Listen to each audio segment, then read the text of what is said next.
because I mean with that, and actually I responded to a tweet earlier.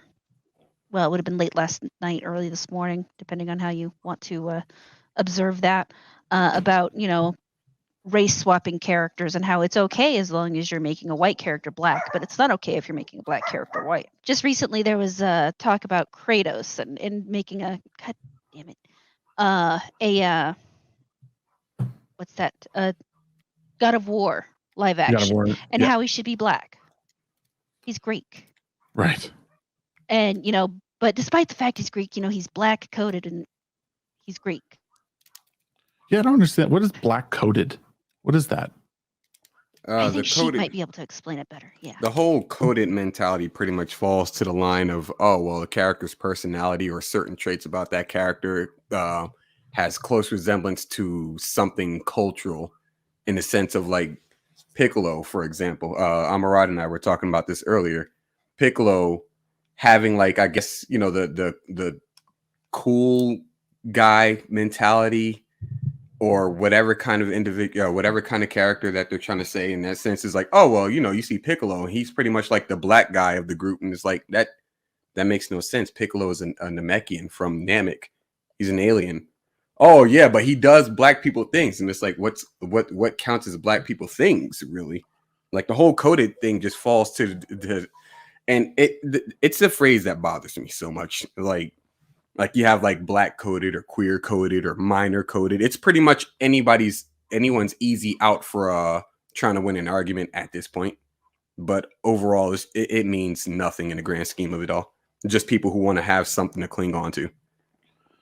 Yeah, like to all that, I just say like I just think it's like, yeah, I see that's the unfortunate, because I remember hearing that very rumors like, oh, like Kratos better be black or we're not watching it. And I'm like, well, yeah, I thought he was just a really he was just an olive skinned Greek guy. Like, he's aggressive is what he's an aggressive guy who has like a very heavy what do you call it? I guess a heavy tone when he shouts, and people go, oh, well, he's doing what, he sounds like a black person, or he does what black people think. So he looks like a black person. It just sounds stupid just because the guy's jawline is like super chiseled, as if like non-black people can't have chiseled jawlines.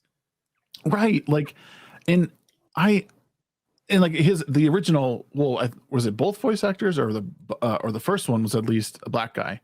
So, I mean, I guess like his voice, but like, do black people have a black person voice? Like, is that a thing? I don't think so. But like, doesn't Sheep sound black? I sound like an anime. I don't know. No, like I don't know. No, you don't, because when the first time I heard your voice, that's not what I thought at all. And then exactly. I mean, to be fair, you're a normal person, so you heard his voice. Your first thing wasn't, well, what color is this person? Your first thing was, oh, he sounds nice. He sounds interesting. He sounds intelligent. Yeah, or that's unfortunate. Those are all wrong. Right. By Intelligent? The way. No. He sounds like someone who can use words. That's accurate. Yeah. For some reason, I learned early in life that there are 26 letters in the alphabet, and a lot of words I know how to use the letters. So people will look at that and go, "Oh, okay, you don't talk like you're from the streets." And it's like I didn't know I had to speak in a specific inflections in my words in order for me to be from the streets. Like, right. It's the weirdest thing that people go through. Oh, well, you don't speak like, black people. Well, what do black people speak like? Right. I mean, that's something I've always wondered myself. So it's just as weird too, because it's like those same people who will like see a character like a big like gorilla or something, and they'll somehow associate that with like, well, why isn't a black actor or something like that? And you're like, wait, what? Like, why? Have you seen that where people like these like that's strange? Oh my god.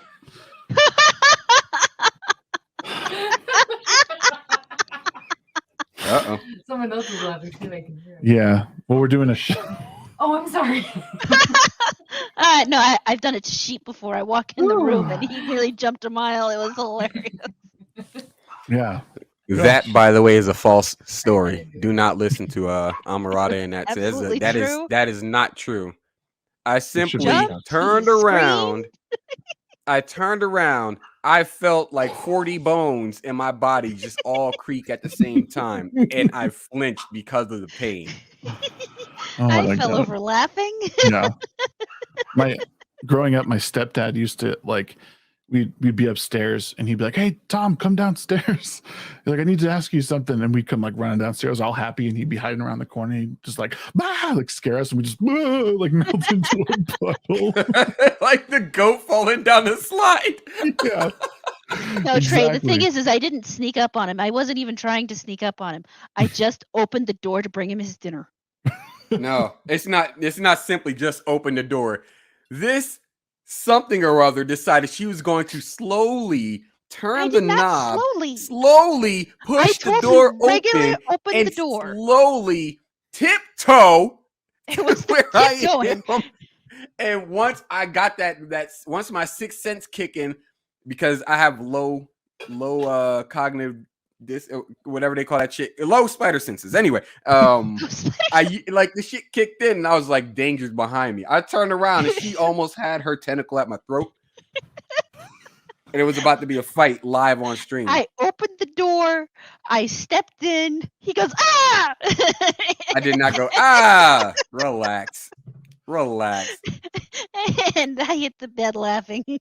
What's funny is like, so you guys have kids one day, and like mine will do these random at random times. I'll put them down to bed, and I'll like go do a couple things, and like half an hour will go by, and you know I'm the kind of person who likes to shut lights off in the house and like only use the one that I'm using. And one night I'm just put them to bed. This is my 3-year-old. Put him to bed, do my couple of things. About 25 minutes goes by. I'm like, I watch part of a show, and I get up because I have to use the bathroom. And like I come, so his bedroom's all the way at the end of the hallway, and the bathroom is the first door on the right. So I stand up from the couch, turn around to the hallway, and he's just standing at the end of the hallway looking at me with a smile. And I nearly like jumped through the ceiling. Like it was because I wasn't expecting him to be standing there, and I didn't hear him. Oh my God. My question is, in that kind of situation, if your kid is down the hall smiling at you, why don't you start picking your foot up?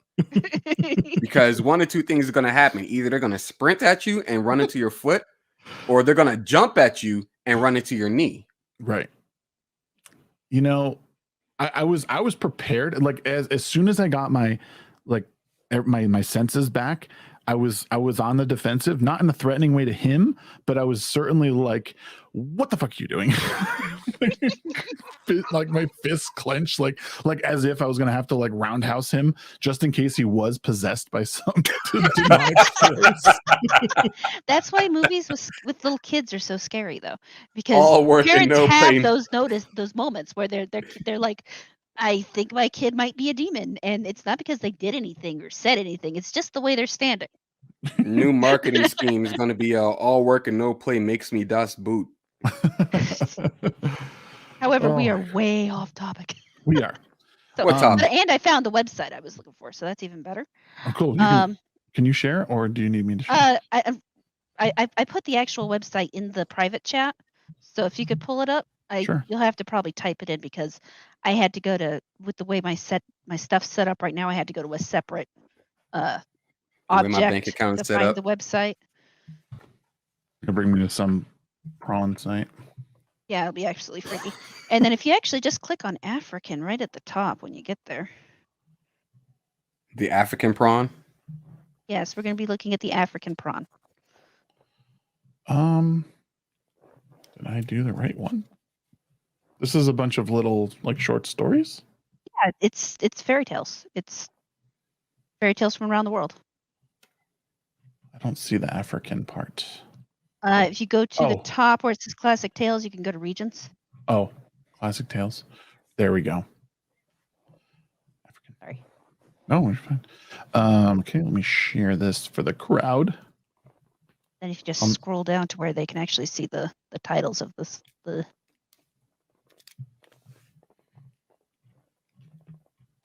There we go.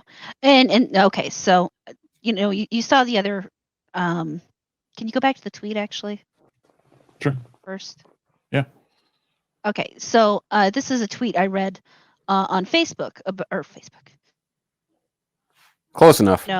The race swapping, the fact that instead of going out and using any one of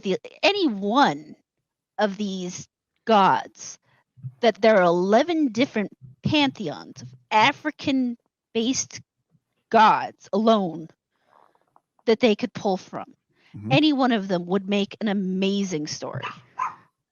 And then you have the fairy tales, which they're remaking The Little Mermaid. They're using in on the one hand, I don't.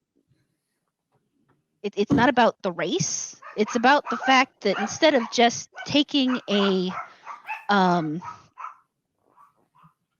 Dutch fairy tale and putting a black person in it, they could use any one of these amazing stories and do the same thing that we've been doing with oh my god, Grace, shut up.